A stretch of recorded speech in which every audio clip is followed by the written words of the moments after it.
everybody. I'm Hillary Atkin from the Atkin Report, and I'm so happy to welcome Daniel Gill from American Ninja Warrior to this edition of Hillary's Happy Hour.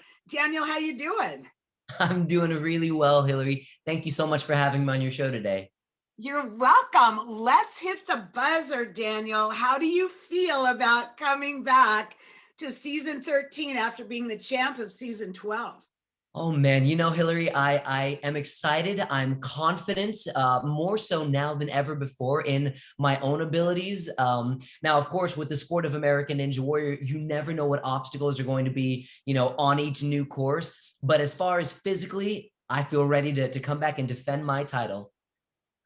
Well, talk to us about some of the changes during season 13. So some of the changes that they've added are probably the biggest one is the fact that we've allowed a special select few teenagers to be competing alongside of us adults throughout the entirety of this new season. So I'm talking kids all the way down from to the age of 15, 16, and 17 years old. And these kids have been training literally almost their entire lives for this moment. So it's going to be exciting to see what they bring to the show this season. Some of them have already brought a lot. Oh, yeah. Oh, yes, indeed they have. And I think it's just a taste of what we're going to continue to see throughout the rest of the season. Well, let's take it back to you. How did you get the nickname of the Kingdom? Oh man. Okay. So all the different ninjas, a lot of us, we have our own different like ninja nicknames. And so for me, for the longest time, the couple of years that I first got onto the scene of American Ninja Warrior, Matt Nakbar called me like the opera ninja or the Renaissance man. And for me, I have a background in like ministry, like church ministry overseas in places like Bulgaria and Japan, Honduras, Rome, places like that. And I was like, man, I'd like to be recognized or known as Kingdom. And so that's the kind of what stuck, and that's what I put on my shirt each year when I compete. That and different other core values of mine, like honor or glory or alive, legacy, things like that. Very intentional core values that mean a lot to me. Well, you are Mr. International. I didn't realize that about you. Yeah. Well, one thing that's really, really fun on this season, one of the big changes is split decision. But tell me, why do you think so many contestants are choosing rolling log over dominoes? Ooh, well, for me, the reason that I chose the rolling log over the dominoes was the fact that the rolling log was the very first balance obstacle that I ever did my first season on American Ninja Warrior back in 2015 for season 7. So for me, I already knew I've done this balance obstacle before. I know what it feels like, and I'm going to get out there and tackle it again. And I think a lot of other ninjas also chose the route of the rolling log because even though it spins, you know where it's going, like you know where your steps need to be. Whereas the dominoes, they fall over. So if you misstep, you're going to go toppling down on top of the obstacle. And so I prefer a spinning obstacle than an obstacle with many moving parts. And I think a lot of other ninjas felt the same way. Yeah, that was obvious, but let's talk about another huge obstacle, and that is V formation. And Daniel, I know this is kind of a sore subject because you haven't fallen in 3 seasons, but it got you too. Yeah. What is Yes. so tricky about V formation in addition to what we see on screen? Yeah, I think, man, just the obstacle itself is one of the most technical obstacles that they've had in recent years on the show. And what you saw on TV, what you saw in the premiere was the very first time that any of us touched that obstacle. So we don't get to practice. And that's part of what makes Ninja Warrior so exciting is that it really comes down to, can you perform under the pressure with the lights, the cameras, all of that the very first time? And so when it came to V formation, it felt the way that I thought it would. But then next thing I know, I didn't get it clicked into place the way that it needed to be fully locked.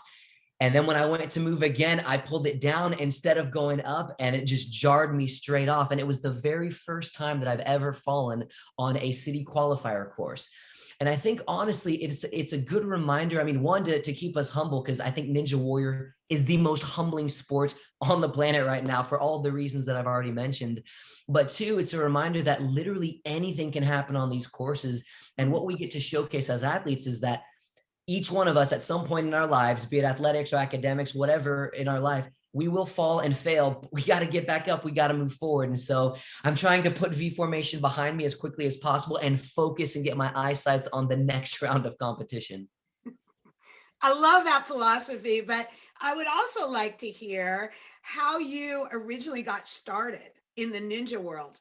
Oh man. Okay. Well, long story super short, I grew up here in Houston, Texas, and a friend of mine told me about a job opportunity at a gym.